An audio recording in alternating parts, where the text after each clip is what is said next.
Karmakar from International Institute of Information Technology, Pune. Our problem statement was conversion of images from RGB to hyperspectral or infrared ones. So the thing is, using normal cameras available right now, we get supplied with the RGB images, and while these are indeed very, very useful, for some applications they have proven to be not so efficient. In compared to that, hyperspectral images capture information from across the spectrum and preserves the fine details that are not captured by the traditional RGB images. The addition of these details improve the performance of various image-based analytical operations and can be of critical importance in variety of applications such as remote sensing, forensics, agriculture, and medical imaging. Even in the recent years, the hyperspectral image has begun to be applied to various computer vision tasks such as image segmentation, facial recognition, and object tracking. Unfortunately, acquiring these hyperspectral images is a challenge due to various factors. The hardware cost of hyperspectral imaging cameras is very high, and because of the time required to operate these cameras, it's not possible to construct images of moving bodies. So we had a challenge on finding an applicable, cost-effective way of obtaining these hyperspectral images, and the approach that we have used is taking normal RGB images and converting that into multi-channel hyperspectral equivalents.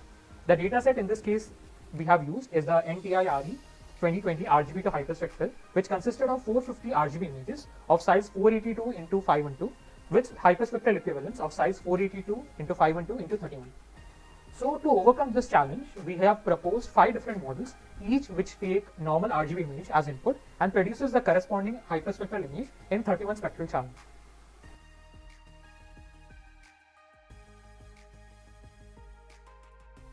Hello, my name is Abhiruchi Bhattacharya and I am from VS Institute of Technology, Mumbai.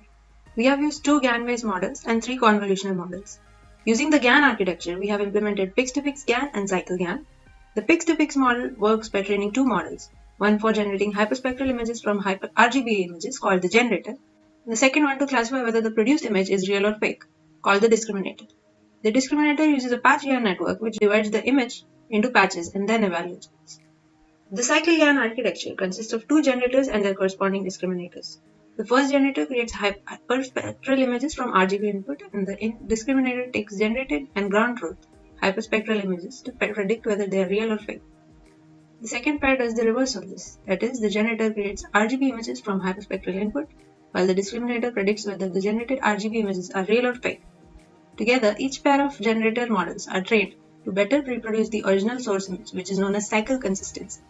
So using identity loss and cycle consistency loss, the model is trained and fitted. The generator used for this model is based on the UNet model. For our convolution models, we first consider a 5-layer CNN, which takes a 128 by 128 RGB input image and returns its 31-channel hyperspectral output. Rayleigh activation is used after each layer. Additionally, we consider 2 models based on convolutional autoencoders, which are shown to be effective at noise removal. The first contains 5 convolutional and deconvolution layers, while the second is a deeper version with 10 convolution and deconvolution layers respectively. In both models, all layers are followed by Rayleigh activation. For all of these models, the dataset images were pre-processed by resizing and normalization. We used an Adam optimizer for training. Now let's see the results.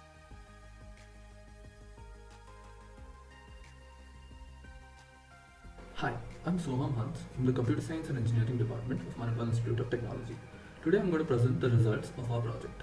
We have implemented 5 models for converting RGB images to hyperspectral. First, we will look into the GAN models. The first one is the pix-to-pix model. This model gives a very low loss value and pretty low prediction time. The next model is a cycle GAN model, which even though doesn't perform as well as the pix-to-pix model for this dataset, has an advantage that it can be trained on non-matching sets of RGB and hyperspectral data. The CNN model we built has a comparable loss at high prediction speeds, and the 2 autoencoder models also give pretty good loss values, but as we can see, the addition of more layers has not improved the performance of this model. Now we should look into the results produced by our model. A hyperspectral image contains 31 channels in total. For representation purposes, we will only use the last channel as it contains the most information. For calculating the MAE, which is the mean average error, we will however use the entire hyperspectral image. As you can see, the leftmost image of every block contains the input RGB image to the model. The middle image shows the 31st channel of the predicted hyperspectral image, and the rightmost image in each block shows the 31st channel of the ground truth hyperspectral image.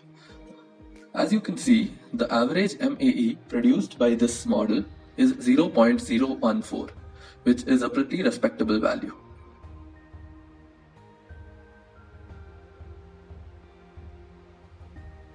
Hello everyone, this is Govardhan from RBR JC College of Engineering. I think by now you guys have understood why we are doing this project, the different models were used, and also the outcomes were achieved. We are successful in converting the normal RGB images to multi-channel hyperspectral images. Also, we have achieved commendable performance at lower computational cost. In future, we would like to implement our models for the extraction of thermal images too, because these thermal images and hyperspectral images are having wide range of applications in the field of health, agriculture, science, security, and surveillance. Also, the accuracy of our models could be increased by training them with higher performance cost and for more time, so that these models can also be used for many real-world applications. Finally, on behalf of my team, I would like to thank our mentors Nidhi ma'am and Manoj sir for guiding us all throughout the project, and a special thanks to Bennett University and LeadingIndia.ai for providing this virtual internship. Thank you.